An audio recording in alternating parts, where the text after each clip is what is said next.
Paris, la nuit dernière, un incendie a ravagé un immeuble qui abritait près de 130 personnes, 17 morts, dont 14 enfants, tous d'origine africaine. Une tragédie qui touche les mal logés, des familles locataires d'appartements gérés par une association pour le compte d'Emmaüs. Un bâtiment vétuste, sans doute surpeuplé, des travaux de réhabilitation avaient été envisagés. Politique avec la rentrée du Parti socialiste à La Rochelle pour son université d'été. Les têtes du parti veulent faire taire les querelles et les divisions 3 mois avant le congrès du Mans. L'homéopathie est-elle ou non efficace? Le débat est à nouveau ouvert avec cette étude publiée en Grande-Bretagne qui affirme que ses effets sont comparables à ceux d'un placebo. Le chemin du retour, il faut s'y résoudre. Dernier week-end de vacances avec une journée rouge demain sur les routes. On profite des derniers instants sous le soleil.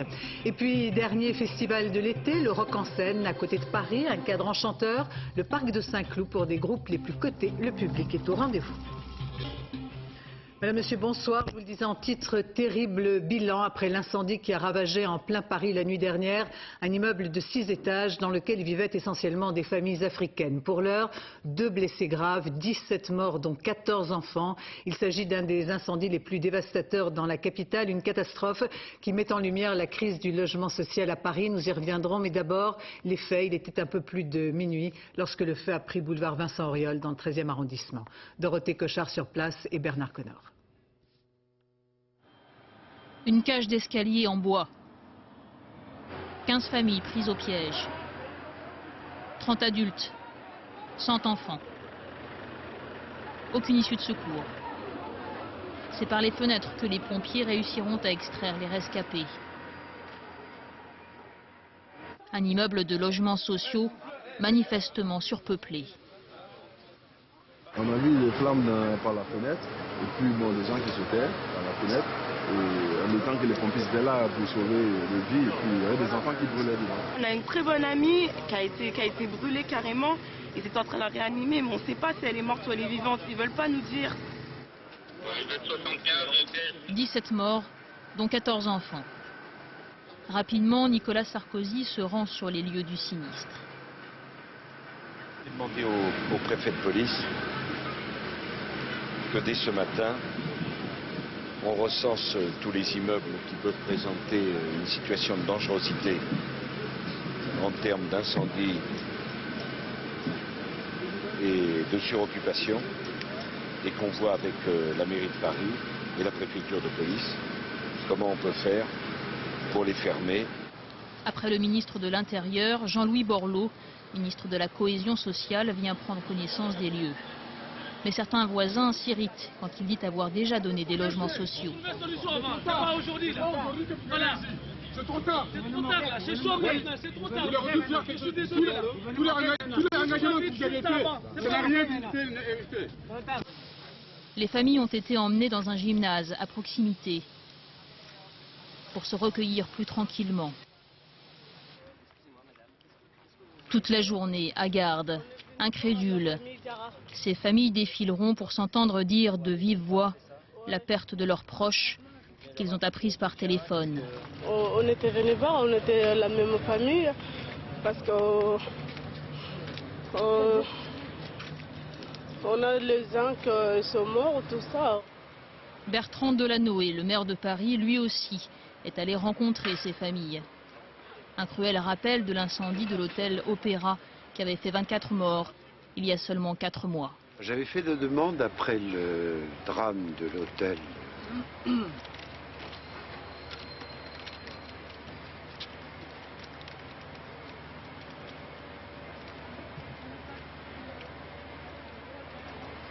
J'espère que nous serons un peu plus entendus cette fois.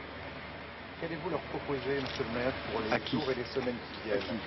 Aux familles, toute l'aide auquel elles ont droit. Accueil et relogement. En ce moment, plus de 200 personnes se trouvent dans le gymnase. C'est plus que le nombre réel des proches de familles touchées par le drame. La Croix-Rouge sait que d'autres personnes se sont mêlées aux familles de victimes, espérant profiter de l'éventuel relogement des rescapés.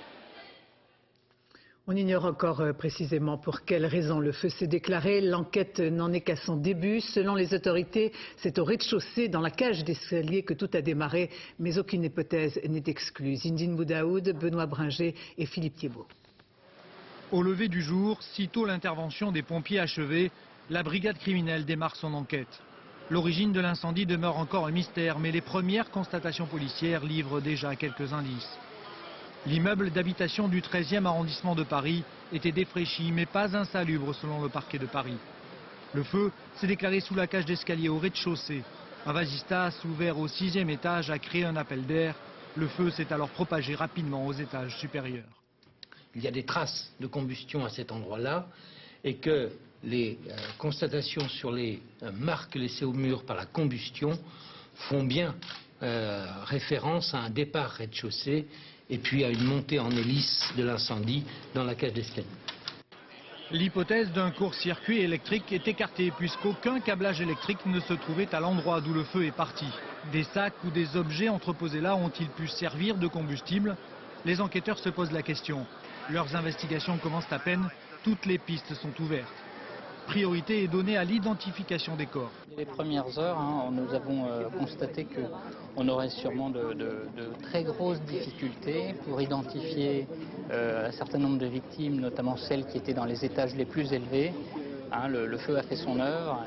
Quant aux autopsies des 17 victimes, elles seront terminées dès ce soir. Je vous propose maintenant de découvrir dans quel état se trouvait cet immeuble du boulevard Vincent Auriol il y a 4 mois et de quelle façon les familles vivaient dans un sentiment de colère et d'insécurité. En effet, une équipe de notre rédaction avait tourné dans ce bâtiment lors d'un reportage illustrant les logements vétustes et insalubres à Paris. Aujourd'hui, des images qui font office de documents. Dominique Timbakala, Sophie Rodier. L'immeuble du boulevard Vincent Auriol, une sorte de bidonville moderne au cœur de Paris. En avril dernier, Fatoumata Diarra nous avait ouvert les portes de son logement. 13 personnes s'entassaient ici, 8 sont mortes cette nuit. À l'époque déjà, la famille Diarra dénonçait ces conditions d'hébergement. Oui, toujours, la terrasse, même quand on prend la douche, les rats sont flou, ils montent sur toi, ils ont pas peur. Des rats, des fissures, des fuites, des installations électriques dangereuses. Et un escalier dont tous savaient déjà qu'il serait fatal en cas d'incendie. Là, on a eu le feu dans l'immeuble, on a eu des crises de feu 2 fois de suite. 2 ou 3 fois, 3 fois de suite. Dieu merci, il n'y a pas eu de blessés. Et ça n'a pas pris l'escalier, mais je sais pas, un jour ou l'autre, si ça prend l'escalier, on va être vraiment dans la merde. Et pour ce taudis, les Diarra payaient le prix fort. 400 € de loyer, dont 200 de charges. Ils vivaient là depuis 14 ans, dans l'attente d'un logement HLM. Quand je dis mon adresse, on me dit que c'est un squat. Je suis désolée, je ne suis pas dans un squat. J'ai les quittances de loyer qui vous confirment bien mon adresse. Je n'ai pas squatté l'appartement. Cet après-midi, nous avons retrouvé Fatoumata. À l'intérieur du gymnase, où les familles ont été provisoirement installées, elle nous a accordé quelques mots. Sa colère demeure contre les autorités qui, dit-elle, les ont laissés sombrer. Sa douleur reste digne. Fatoumata a perdu 8 membres de sa famille, dont sa fille.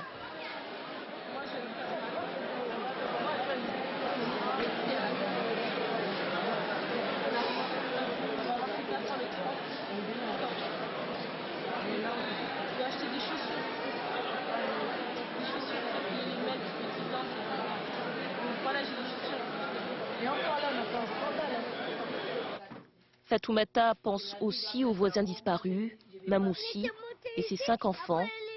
Nous les avions rencontrés, ils sont tous partis. Il faut savoir que l'immeuble détruit par les flammes n'était pas un logement d'urgence. Il s'agissait, on l'a dit, d'une série d'appartements gérés depuis 2000 par la station Fréa pour le compte d'Emmaüs. Et les appartements étaient donc occupés par des familles ayant des baux de location. Des travaux de réhabilitation indispensables étaient prévus. Un programme complet qui avait reçu tous les agréments. Beaucoup de questions ce soir. On évoque la surpopulation des lieux, la difficulté de reloger des familles qui préféraient pour certaines rester coûte que coûte dans la capitale. Nicolas Lemarinier, Jean-François Hoffmann. Quai de la Gare, 1991. Les familles africaines campent pendant 4 mois sur le chantier de la bibliothèque François Mitterrand. Il faut les reloger. Pour une partie des familles, ce sera ici, dans l'immeuble du boulevard Vincent Auriol. L'État réquisitionne et devient propriétaire de ce bâtiment vétuste. En 2000, la FREA, un bailleur affilié à Emmaüs et qui gérait l'immeuble jusqu'à présent, devient à son tour propriétaire. Ainsi, elle peut lancer des travaux d'urgence. En 2001, on a dû conforter l'immeuble parce qu'on s'est aperçu qu'il y avait des fissures, etc. Donc on a conforté l'immeuble en injectant du béton sous l'immeuble. Et en 2003, on a refait la toiture. Et à partir de là, il fallait que les familles soient relogées pour pouvoir intervenir dans les logements, parce qu'il fallait casser, il fallait refaire les sanitaires, refaire la plomberie, refaire toute l'électricité, etc. Ça, c'était le scénario sur le papier. Mais fin 2003, tout est remis en cause, comme l'explique la préfecture de Paris. Le chantier de restructuration n'a pas pu être engagé en raison d'un problème de stabilité de l'immeuble. Seuls des travaux de réhabilitation des appartements ont été conduits. Les gros travaux sont suspendus. Les occupants vont vivre pendant 2 ans dans des conditions difficiles. Des sorties de secours, il n'y en a pas. C'est sûr, il n'y a qu'un escalier pour monter, pour descendre. Et il n'y avait pas d'autre sortie. La FREA, elle, fait des travaux de peinture, du rafistolage, faute de mieux. Comme ça. Alors. On a fait ce qu'on peut faire lorsque les gens sont encore là. On n'a pas fait ce qu'on ne peut pas faire quand les gens sont dans les lieux, c'est-à-dire effectivement électricité, plomberie, enfin il y avait beaucoup de choses qui restaient à faire. Pour agrandir et améliorer les appartements, il aurait aussi fallu un relogement temporaire des occupants. 9 tentatives jusqu'en mars 2005. À chaque fois, les familles n'ont pas voulu partir. Moi, je comprends très bien qu'elles refusent d'être séparées, alors qu'elles ont fait, justement, elles ont lutté pendant des mois et des années pour rester ensemble. C'est des familles nombreuses avec 6, 7, 10 enfants. Voilà, on en a, en France, il y en a, ça existe encore, les familles nombreuses. Le 20 avril 2005, l'État et la mairie de Paris ont passé un contrat pour construire et remettre aux normes près de 40 000 logements. Actuellement, à Paris, 100 000 dossiers de demande de logement sont en attente, dont 70 000 prioritaires. Et en direct du gymnase où ont été accueillis les rescapés, nous vous retrouvons Martin Hirsch. Bonsoir, vous êtes président d'Emmaüs. On va tenter, si vous le voulez bien, de mieux comprendre ce qui s'est passé d'abord. Est-ce que vous considérez que cet immeuble géré pour le compte d'Emmaüs et dont les familles, on l'a vu dans notre document, payaient des charges locatives, est-ce que cet immeuble pour vous était insalubre et surpeuplé ? D'abord, je considère que cette situation est tragique. Et comme vous savez, Emmaüs, notre combat, c'est de combattre contre le mal logement et d'être du côté des mal logés. C'est pour ça que ça fait 15 ans qu'on est du côté de ces familles qui étaient à la rue et qu'on déplore qu'effectivement cet immeuble, il n'était pas adapté à ce type de famille. Mais le choix, c'était la rue ou cet immeuble. Aujourd'hui, c'est la mort et ça doit tous nous conduire à une sorte d'union sacrée pour effectivement sauver notre famille et mettre fin le plus rapidement en termes de logement. Alors si on parle des mots, et soyons précis. On sent votre émotion, oui. Si vous voulez bien, et on la comprend. On sait que c'est votre combat, mais je voudrais quand même vous poser quelques questions extrêmement claires. L'association FREA était donc devenue propriétaire en l'an 2000, propriétaire des lieux pour 50 ans en échange de travaux de réhabilitation. Selon la préfecture, le chantier n'avait pas commencé en raison de contentieux. Est-ce que vous confirmez ceci ? Oui, la FREA avait un bail amphithéotique et était effectivement donc le bailleur comme le propriétaire pour ses locataires.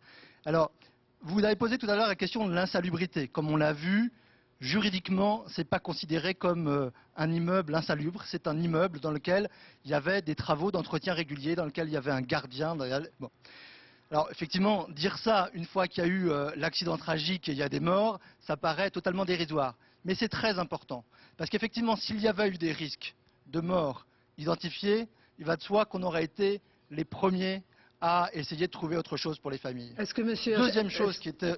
Est-ce qu'il aurait fallu évacuer au fond à les tout travaux, prix? excusez-moi, je vous en prie, allez-y. Pardon.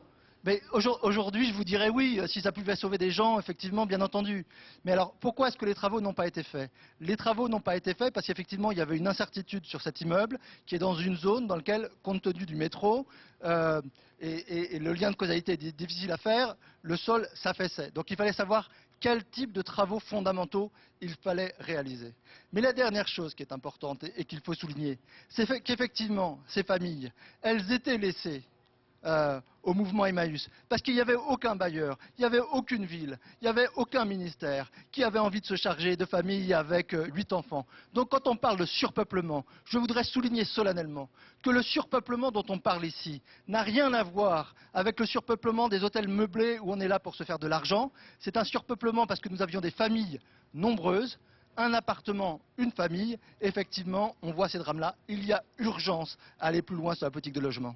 En effet, on vous entend. Est-ce qu'Emmaüs, peut-être dernière question, gère actuellement d'autres immeubles qui présentent les mêmes risques? Écoutez, on va voir, hein, c'est tout à fait la question qui nous taraude. Et donc, on va voir les jours qui viennent, on va voir les semaines qui viennent, ce qu'il en est dans les différents immeubles.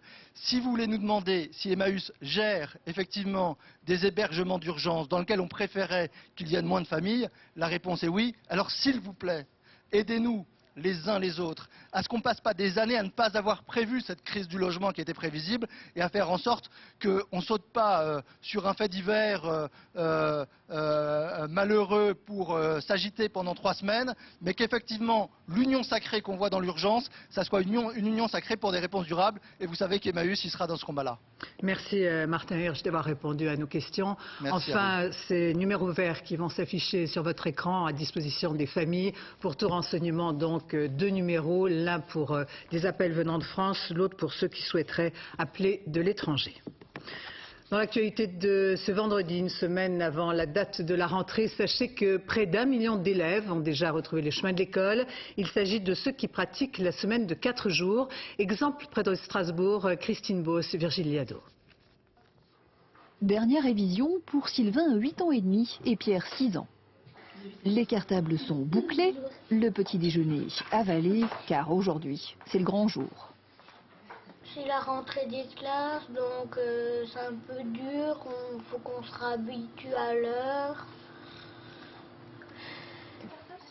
Des vacances écourtées, une rentrée anticipée pour Sylvain, Pierre et les 2200 élèves d'Ilkirch-Grafenstaden, en échange de quoi ils n'en classent que 4 jours par semaine toute l'année.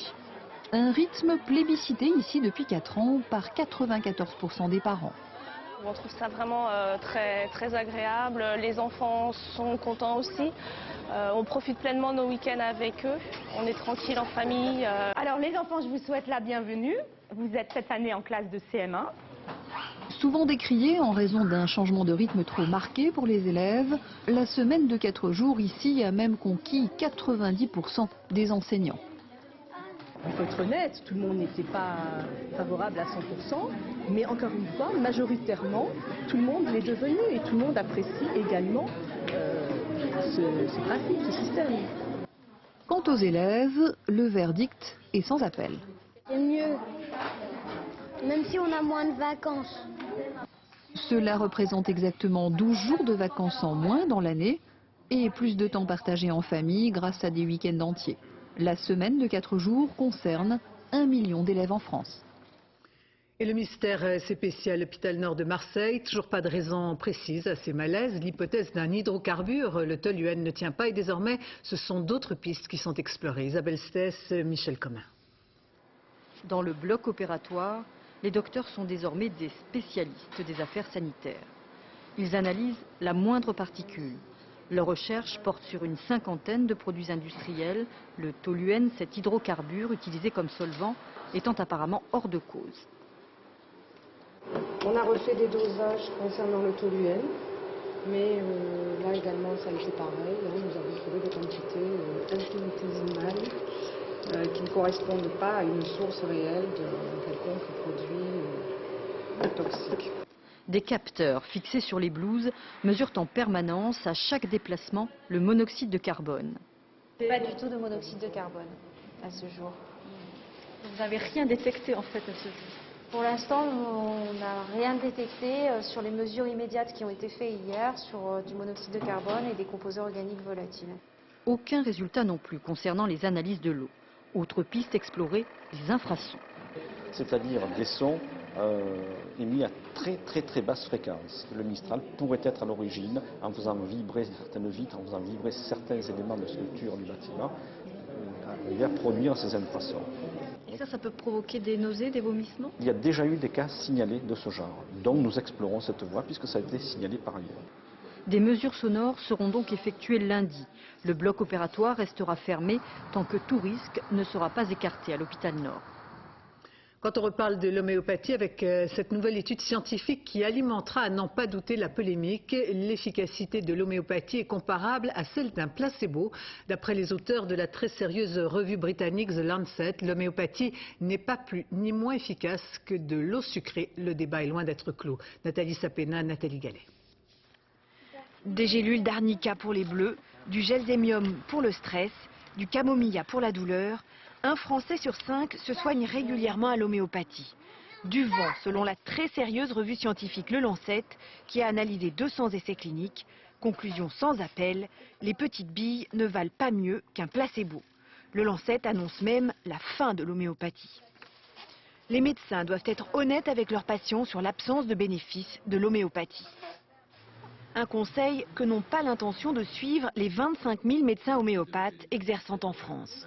Ça fait 30 ans que je suis médecin homéopathe installé, j'ai 12 000 patients. 12 000 patients, ça représente un nombre incalculable de consultations. Ça veut dire qu'il y a au moins 12 000 personnes qui sont complètement stupides. Et à l'échelle de la France, c'est 20% de la population de la France.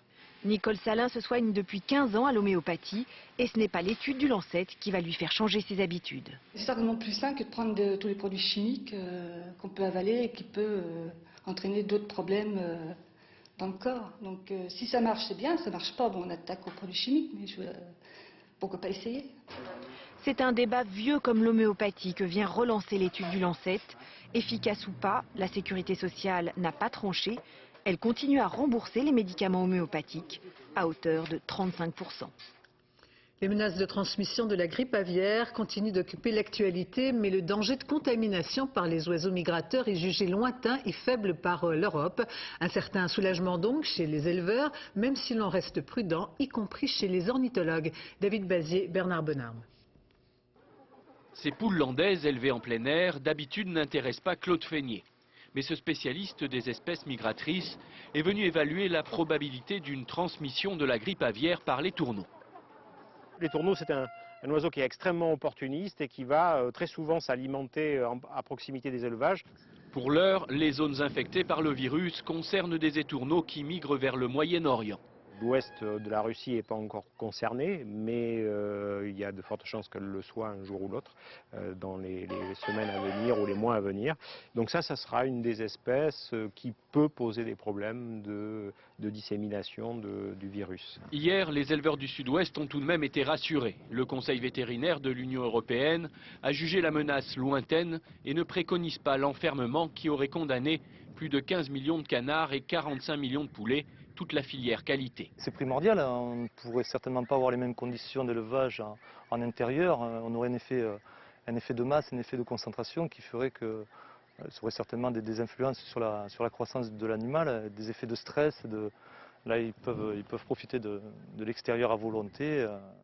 Mais pour Claude Feignet, la vigilance ne doit pas seulement concerner les élevages. D'autres canards utilisés par les chasseurs comme appât vivant sont confrontés directement aux espèces sauvages. C'est peut-être là, sur ces 18 000 installations qu'il y a sur toute la France, qu'il faut aussi, qu'il va falloir prendre des précautions à terme pour éviter une contamination qui pourrait se faire très rapidement par l'intermédiaire des canards. La vigilance est donc de mise jusqu'au mois de décembre, après le passage des grandes migrations au-dessus du Sud-Ouest. La rentrée politique avec La Rochelle, l'ouverture de l'université d'été du Parti socialiste, première étape avant le congrès du Mans en novembre. Devant quelques 2000 militants, les ténors du PS vont tenter de débattre en faisant taire leur division.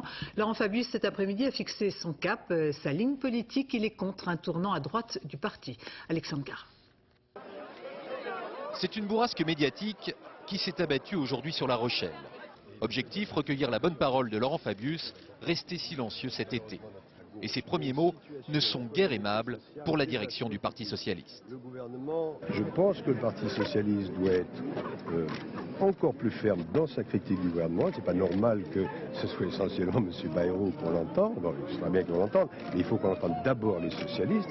Cette université d'été devait être une démonstration d'unité, au moins de façade. En réalité, le parti se divise, en coulisses, les alliances se nouent. Certains même clament publiquement leur allégeance. Est-ce que quelqu'un peut me dire un nom? Une seule personne peut-il me dire un autre nom que celui de Laurent Fabius? Pour certains, c'est une question de personne, pour d'autres, d'abord, un différend idéologique. C'est quand même singulier que seul le Parti socialiste français ne puisse développer une ligne clairement social-démocrate, alors que tous les autres partis l'ont fait, souvent dans la douleur. Je ne souhaite pas la douleur, mais je souhaite une ligne de clarté. Mais à la gauche du PS, on ne veut pas entendre parler de ce genre de clarification. Il y a toujours eu à gauche une tentation récurrente d'alliance avec le centre, avec une partie de la droite. Ça revient depuis 30 ans, comme reviennent les brûlures d'estomac qui sont une maladie saisonnière. Et cet après-midi, il aura fallu attendre le départ de Laurent Fabius pour voir enfin apparaître le patron du PS, François Hollande. Un curieux jeu de cache-cache, très révélateur de la profondeur de la crise qui secoue les socialistes. Et puis du côté du Parti communiste à Marseille, Marie-Georges Buffet appelle à un grand rassemblement de la gauche. La secrétaire nationale du PC espère profiter de la dynamique de l'après 29 mai. Pauline Revenaz et Mathias Second. C'est les vacances. Sur la plage des quartiers nord de Marseille, ce matin, il fallait choisir bronzage ou politique. Marie-Georges Buffet, qui estime avoir été la véritable cheville ouvrière du non de gauche au référendum, entend continuer. Elle appelle à un rassemblement. C'est pas chacun pour sa pomme dans la vision de futures élections, échéances électorales. Toute la gauche doit se dépasser pour servir notre peuple. Pour l'instant, pas question de choisir un candidat unique du non pour 2007. Pour les militants communistes, il y a bien deux gauches distinctes. La gauche qui a dit non, il n'y a pas de problème. Je pense qu'il n'y a pas de problème pour tous s'entendre. Maintenant, la gauche qui a dit oui, elle est difficile. Un parti communiste très courtisé, ça faisait longtemps que ça n'était pas arrivé.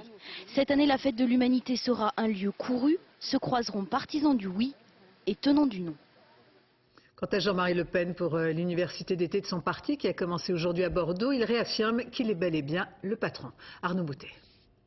Le nouveau palais des congrès, enfin bon, tu es déjà venu il y a un an. C'est un immense palais, mais Jean-Marie Le Pen n'a pas la prétention de le remplir entièrement. La rentrée se veut avant tout une mise au point. Jean-Marie Le Pen veut en découdre et il rappelle à ses éventuels successeurs que le chef c'est lui et lui seul.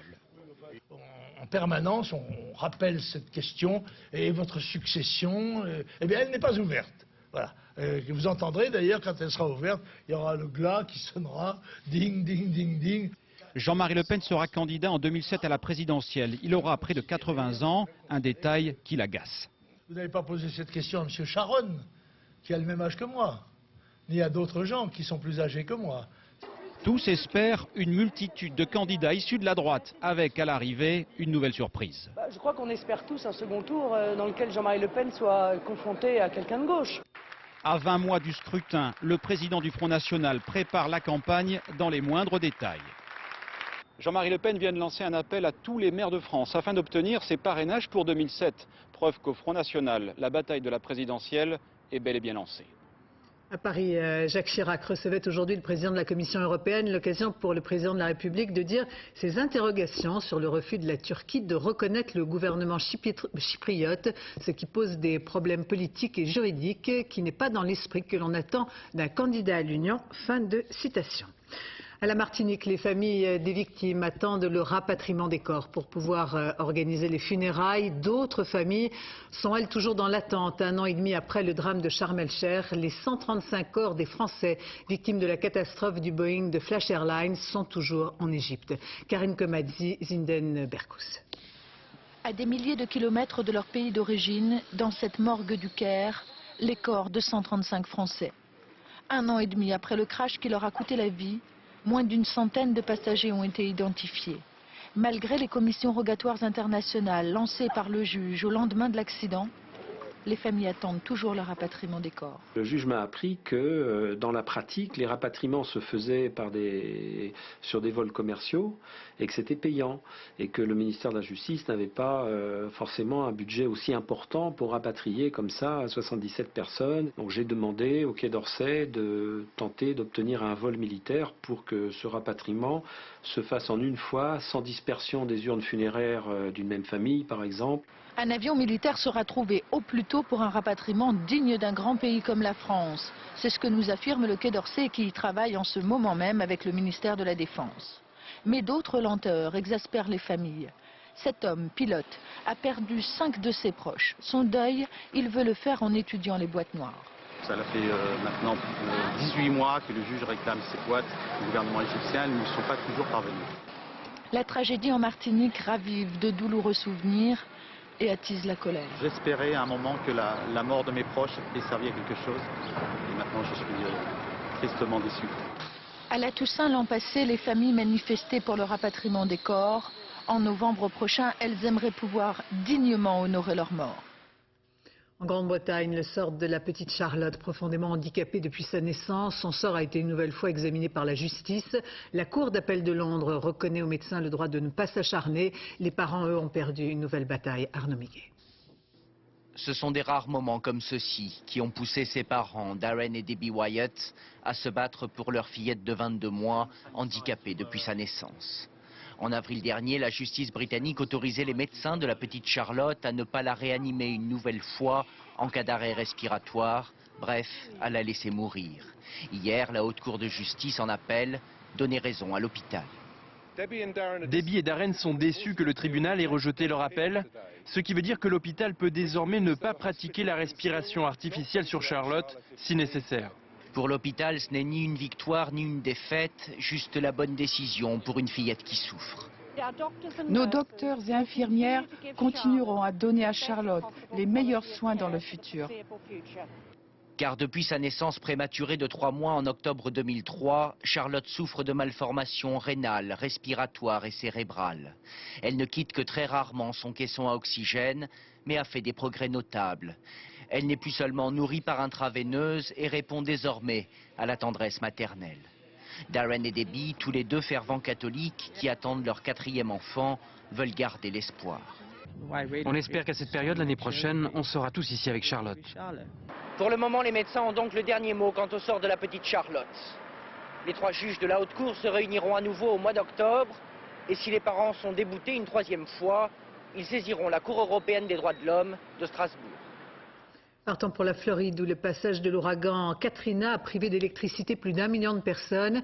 Devenue d'abord tempête tropicale, ces vents se renforcent dans le golfe du Mexique. Caroline Gauthier. Des rafales de vent à plus de 120 km/h et voilà le résultat. Que des voiliers plutôt légers se fracassent contre la jetée passent encore, mais les avions se sont transformés en simples feuilles de papier, retournés, renversés par le cyclone Katrina. Sur l'autoroute, un pont s'est écroulé sans faire de victimes. À Miami, plusieurs quartiers sont sous les eaux. Des pluies violentes se sont abattues sur tout le sud de la Floride. C'était bien pire que ce que je croyais. Je veux dire, ça a été très violent. En fait, c'est comme si un train était passé à travers la maison. Il y a eu beaucoup d'eau, il est donc encore trop tôt pour regagner vos maisons. Attendez de pouvoir le faire en toute sécurité. Katrina a d'ores et déjà fait 4 victimes, 3 personnes écrasées par la chute d'un arbre et un automobiliste qui a perdu le contrôle de son véhicule. Mais le cyclone n'a pas fini sa course, il devrait se renforcer dans le golfe du Mexique avant de frapper à nouveau la Floride, mais au nord-ouest cette fois. Dans l'Atlantique, la saison des ouragans dure jusqu'en novembre, elle s'annonce d'ores et déjà beaucoup plus intense que les années précédentes. En France, en Eure-et-Loire, 10 000 raveurs sont déjà sur place. L'ancienne base de l'OTAN servira d'immense podium jusqu'à lundi pour ce technival encadré par les gendarmes et les médecins. Sophie Rodier et Philippe Quéroux. Toujours plus de sons. Sur l'ancienne base militaire de l'OTAN, des dizaines de sonos rivalisent de puissance. Ils sont déjà 15 000 à danser et rien ne peut les arrêter. Ils ont tout prévu. On a des gâteaux, des sandwichs, on mange. Pas s'inquiéter. J'ai fait 800 km en stop et en train pour y arriver. Et d'un autre général, la techno, le technival, c'est ma passion, c'est mon mode de vie. Arrivés de l'Europe entière, certains ont même dormi sur place pour éviter les embouteillages. Au poste médical avancé, le SAMU organise sa 2e nuit de veille. Pour l'instant, seule une dizaine d'incidents sans gravité est à déplorer. On a eu essentiellement à traiter de la petite traumatologie, des gens qui se sont fait des plaies, des foulures, et puis des patients qui étaient intoxiqués par de l'alcool ou par des produits stupéfiants, qu'il a fallu garder en surveillance pendant la nuit. Pour limiter la circulation de drogue, le lieu du Technival a été communiqué il y a seulement 5 jours par les organisateurs. Il y a eu des fuites à plusieurs reprises par le passé et on s'est rendu compte que ça permettait à des réseaux de trafiquants de venir planquer des produits stupéfiants sur le site avant l'événement. Gendarmes et douaniers multiplient les contrôles autour du site. Pour l'heure, aucune prise significative. Tous disent venir ici avant tout pour la musique. Un mur d'enceinte comme celui-ci, c'est 30 000 watts et 115 décibels. Il y en a 40 sur le site. De quoi faire danser jour et nuit les 50 000 rêveurs attendus d'ici demain. Dernier week-end de retour, la fin des vacances pour de nombreuses familles qui ont joué les prolongations jusqu'à aujourd'hui, mais il faut bien s'y résigner. Dernière journée de plage sous le soleil quand même. Nathalie Jourdan, Raymond Chaplard. Au lancer posé de serviettes, Michael fait un malheur normal. Il a une semaine de Côte d'Azur derrière lui. Pas mal non plus le coup de spray solaire de Marie-Pierre. C'est la fin des vacances, mais il en reste. Dernier pchit, dernier plouf, dernier clic. C'est le dernier jour de plage pour la famille Bonon. Et pas question de quitter le sable sans laisser de traces. Tu fais le petit creux là en dessous? Alex construit et Arthur... Arthur! Oh non, je t'avais dit non! Ultime café avant le départ, c'est l'heure du bilan. Hop, on a oublié aussi Nice, le vieux Nice. Ouais. Et la... comment ça s'appelle, la colline du château? C'est sûr, 7 jours. C'est toujours trop court. Les impératifs professionnels obligent à rentrer à cette date-là. Puis un mariage nous attend demain. Donc voilà, super souvenir en tout cas. On va se préparer, Arthur? Et il est venu le changer? Oui, il est changé. Arthur est changé, Alexandre doit s'habiller. Vous le refaites encore, parce qu'il y en a la piscine à côté. Dernier tour pour s'assurer qu'on n'a oublié ni Zoro ni ses copains en plastique. Il n'y a rien, donc il ne reste plus qu'à boucler les bagages. Non, ça ne passera pas. Si ça sent pas la fin de ses jours. C'est bien de rentrer à la maison, mais c'était bien. Et puis la reprise du travail, c'est mardi. La rentrée des enfants, pour Alexandre, lundi. Donc, on va reprendre le rythme travail, la course à droite, à gauche. Tu lui dis au revoir, Alexandre? Allez, la bise au chat. Encore une qui n'aime pas les adieux. Mais Alexandre est fort, il ne se retourne pas. Il a un train à prendre et ses copains d'école à retrouver. Sport, Lance Armstrong persiste et signe. Il rejette toute accusation de dopage, mettant en doute le laboratoire parisien. Le cycliste, cette fois vainqueur du Tour de France, s'exprimait à la télévision américaine. C'était la première fois qu'il prenait personnellement la parole dans cette affaire où il est soupçonné de dopage dans le Tour en 99. Aaron Tanzit. Lance Armstrong, les yeux dans les yeux avec l'Amérique. C'était la nuit dernière sur CNN et pas n'importe où, dans le Larry King Live, l'une des émissions les plus regardées aux États-Unis. Le septuple vainqueur du Tour, accusé de dopage par le journal L'équipe, contre-attaqué à la télévision pour la première fois. Et le Texan n'a pas mâché ses mots. Vous savez, un gars dans un laboratoire parisien, un Jean-François quelque chose, ouvre votre échantillon, il le teste. Il n'y a personne pour l'observer, aucun protocole n'est suivi. Et ensuite, vous recevez un appel d'un journal disant « Nous avons découvert que vous avez été 6 fois positif à l'EPO. Depuis quand un journal gouverne-t-il le sport ?» Sur les routes du Tour, l'Américain a remporté beaucoup d'étapes, mais n'a jamais touché le cœur des Français. Aujourd'hui, face aux accusations de dopage, il crie au complot, une vengeance toute française. En France, le cyclisme est dans une mauvaise passe. Cela fait 25 ans qu'ils n'ont pas gagné le Tour de France. Un jour, j'avais un coéquipier français et il m'a dit « Regarde-moi, Lance, les Français n'aiment pas les vainqueurs. » Ami intime du président Bush, Armstrong a joué cette nuit la carte du héros américain, maltraité par les méchants français. Le Texan n'exclut pas de lancer une action en justice, mais cela lui coûterait, dit-il, de l'argent et du temps. Un temps que l'Américain compte utiliser pour faire de la politique. Dernier festival de l'été, le Rock en scène, à côté de Paris, un cadre enchanteur, le parc de Saint-Cloud pour les groupes les plus cotés et le public est au rendez-vous. Élise Chassin et Patrice Brugère. Guitare saturée et rythme binaire en plein cœur des jardins dessinés par le nôtre. Jamais la Statue des Arts n'aurait imaginé pareille compagnie. Franz Ferdinand, Robert Plant, les Queen of the Stone Age, et tout le monde y trouve son compte. Qu'est-ce que t'aimes, moi, je sais pas? Arcade Fire. Et justement, parlons-en d'Arcade Fire. Voici les Canadiens les plus en vue de la scène indépendante. Et le public français ne s'y trompe pas.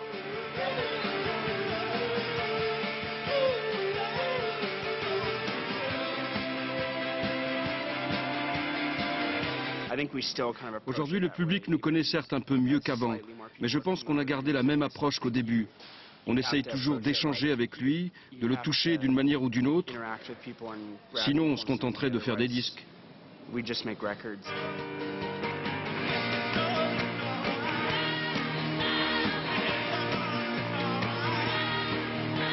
En seulement 3 éditions, Rock en scène s'est imposé comme le festival rock qui manquait à l'Île-de-France. Cet engouement à nouveau pour le rock est essentiellement venu par la scène et c'est ce qu'on propose dans le cadre de festival, c'est l'énergie de groupes comme Placebo, comme Muse. Des grands noms qui partagent désormais l'affiche avec de jeunes artistes franciliens. Au lieu de mettre des groupes ricains de seconde zone, ils ont choisi de taper dans le français qui envoie le boulet. C'est très bien. Catégorie américain première zone, les Pixies remportent la mise.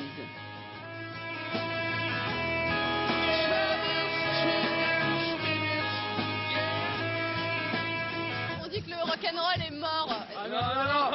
Non, il a encore de l'avenir, beaucoup d'avenir. Un avenir semble-t-il si radieux que l'an dernier, les Pixies se sont reformés.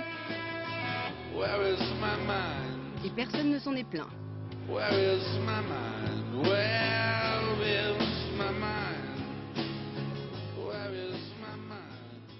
C'est la fin de ce journal. Je vous remercie de votre attention. Tout de suite, la météo Patrice Drevet, suivi du point route Valérie Maurice. 20h50 PJ, 0h40 le journal de la nuit. Jean-Claude Renaud.